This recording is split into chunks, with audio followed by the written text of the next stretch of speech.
Hello everyone, I'm Lieutenant Kevin Bronner of Media Relations Division of the Los Angeles Police Department. This critical incident community briefing is intended to provide you with information about a use of force in which an officer was accused of using his forearm to apply pressure to a suspect's throat, which restricted his breathing. This would be considered a lethal use of force and is subject to our critical incident video release policy. The incident occurred in Rampart Division in the city of Los Angeles on July 21st, 2019 at approximately 4:14 p.m. You're about to see relevant video footage and learn about other evidence and police procedures related to the case so you can have a better understanding of what occurred based on what we know right now. The LAPD conducts very thorough use of force investigations, which typically require investigators to interview multiple witnesses, view numerous hours of video footage, and analyze a significant amount of forensic evidence. We are still at the very early stages of this investigation, which can often take up to a year to complete, and our understanding of the incident may change as this additional evidence is collected, analyzed, and reviewed. We also do not draw any conclusions about whether the officers acted consistent with our policies and the law until all of the facts are known and the investigation is complete. A word of caution: the images and information you're about to see may be disturbing. When a police officer uses force to arrest a suspect or defend against an attack, it can be graphic and difficult to watch. In addition, there may be strong language used by those shown in the video. Viewer discretion is advised, especially for young children and sensitive viewers. Officers were working in overtime detail at Transit Services Division when they were flagged down by citizens on the Red Line subway platform at Westlake Avenue and MacArthur Park. The citizens directed the officers to the suspect who was exhibiting strange behavior. Officers assigned to Transit Services Division do not wear body-worn video cameras, therefore there is no body-worn video footage from the involved officers. The officers located the suspect and approached him to investigate. While speaking with him, the suspect became aggressive. Here's the video surveillance from the platform that captures a distant view of the incident.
This is the radio broadcast of the officers requesting a backup.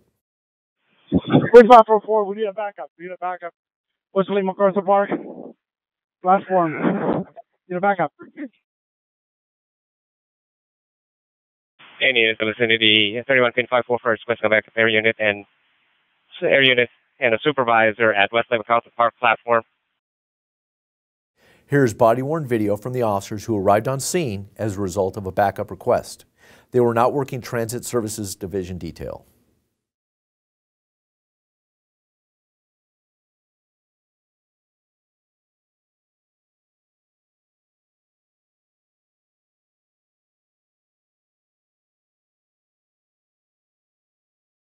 These are cameras worn at chest level by most officers assigned to field duties. They give a general perspective of what is in the camera's view.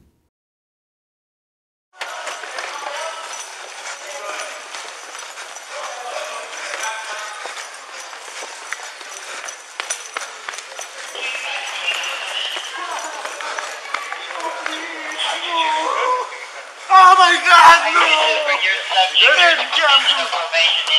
I'm good. Hold on. Yeah, I'm good. Hold on.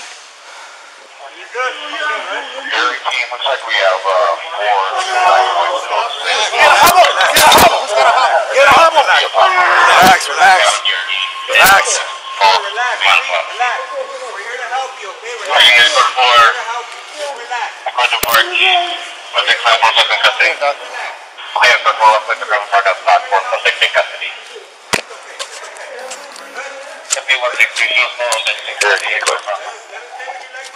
31 FP162, small, 15 linear. Come on. Hey, you guys got a supervisor? Yeah. Hopefully, you're going to follow in route. Your MBC, along with the 21. Mr. Rodriguez is a 29-year-old resident of Los Angeles with no criminal convictions. He had no prior contact with our mental evaluation unit and has no gang affiliation. Carlos Rodriguez was arrested for resisting arrest. In the next several months, the LAPD will continue to investigate and analyze this incident. They will continue interviewing any new witnesses that may come forward and complete forensic tests. After the investigation is completed, our Critical Incident Review Division will forward their findings to the Chief of Police, who will make his recommendations to the Civilian Board of Police Commissioners. In addition, following its own review of this incident, the Office of the Inspector General will present its independent analysis and recommendations to the board as well. The board will evaluate the findings and the evidence to determine whether the officer's tactics, drawing and exhibiting of a weapon, and use of deadly force in this instance met the high standards expected of all LAPD officers. If you would like more information on how the LAPD and the LA District Attorney's Office investigates all officer-involved shootings and other serious uses of force, visit lapdonline.org, where you can also find LAPD's use of force policies and procedures. Thank you for taking the time to view this critical incident community briefing.